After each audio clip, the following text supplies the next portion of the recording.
Today I'm in search of a blacksmith, and I find myself in Northeast Maryland in a quiet residential neighborhood when I come across a home with enormous wrought iron fences and an enormous wrought iron gate with a big letter B emblazoned on it. I think I'm in the right place. I've come to the shop of Vincent Bombe of Artisan Iron Designs. Vince is a second-generation blacksmith.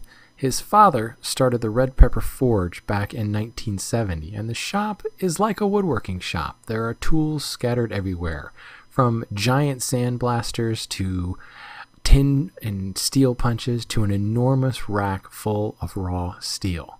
But the roots of this company are still very present. Vincent's father started the Red Pepper Forge in 1973, and tucked back in the corner of the shop is the original forge. It looks almost like it's right out of the 18th century. But this shop has come a long way from its roots and has embraced some pretty modern tools while still hanging on to its 300-year-old roots. Today, I've come to Artisan Iron Designs to get a frame saw built. This will be a project for semester 4 of the hand tool school, and I was looking for unique hardware, and Vince really came through. So I wanted to show you guys real quickly how it's produced. We start with bar stock. That bar stock is then sawn on a massive bandsaw into tapered lengths, and a kerf is cut for the saw blades. From there, it's over to the forge.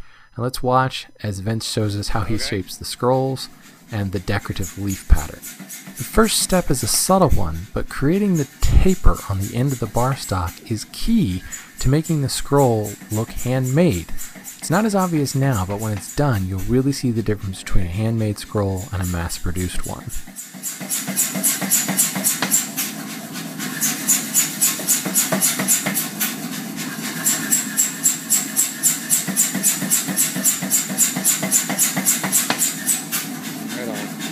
That's awesome.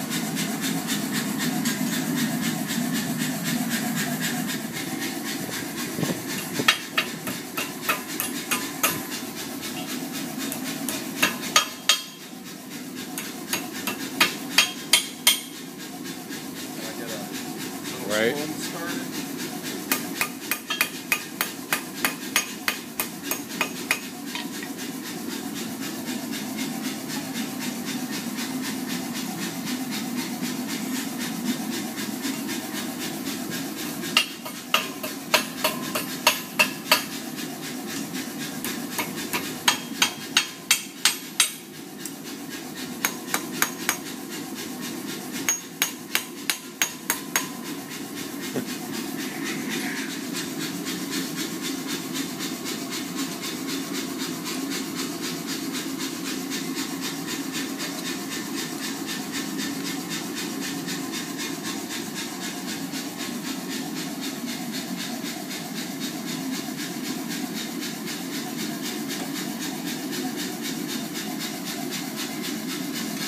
See how it's corkscrewed up? Right, and that's what we use the press for then. Exactly. Yeah.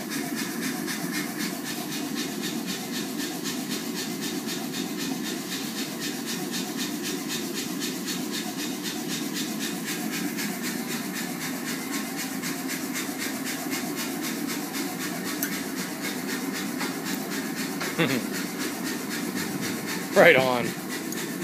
That's awesome. That looks really cool.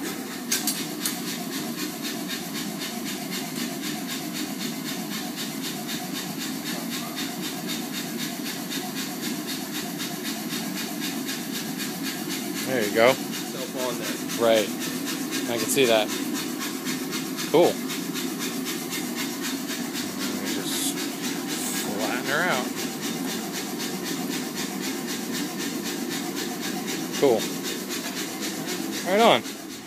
With these two pieces formed, they'll be welded together back to back to create the decorative scroll around the edges of the blade. Here you can really see the difference between a hand-wrought scroll and a mass-produced one. Now, let's shape the leaf. We start with 1/4 inch round stock.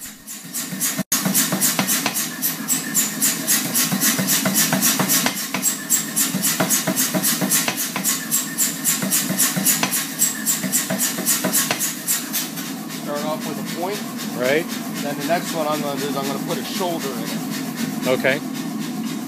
Seconds continually hammering the old-fashioned way.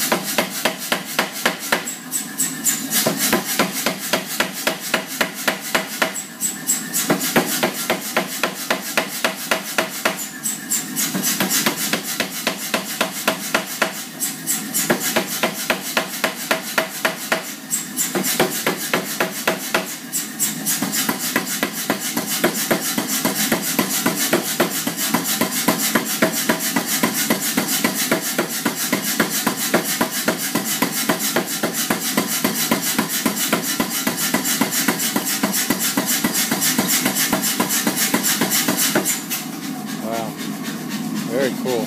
Put a neck in it. I rounded it back up. An auto hammer is a great arm and back saver, but for fine details, sometimes you just can't beat a hammer and an anvil.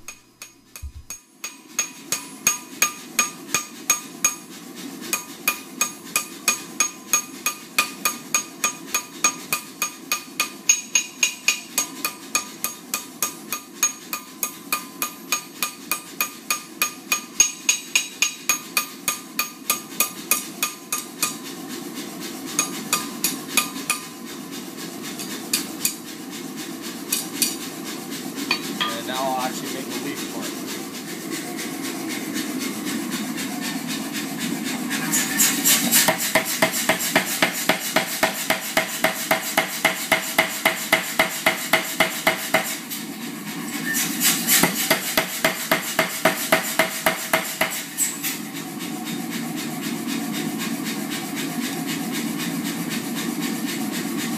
That's pretty cool.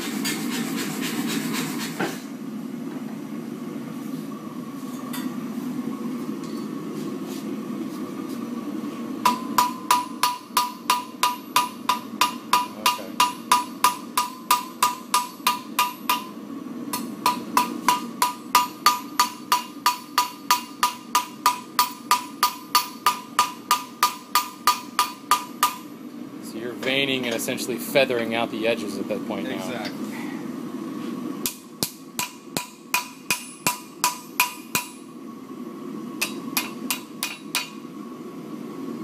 Right on. Give it some life. Well, that was easy.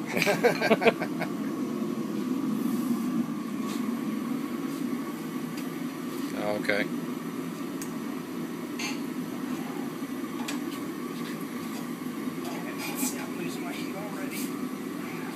Yeah, it doesn't help that you're right in the breeze there, does it?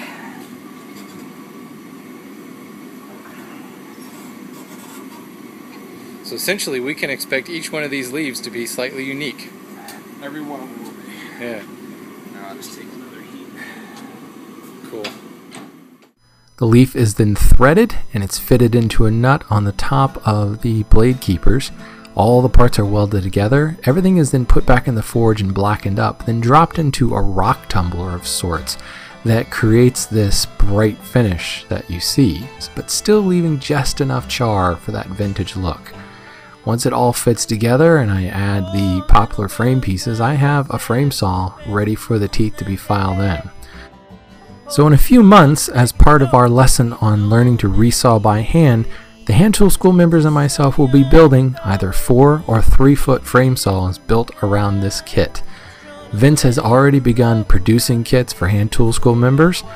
If you join the hand tool school, you will get a discount on this kit and you get first dibs. But you know, even if you're not a member, Vince is making this kit available for anybody who wants to build a frame saw. So special thanks to Vince Bombe and Artisan Iron Designs for his help on this project.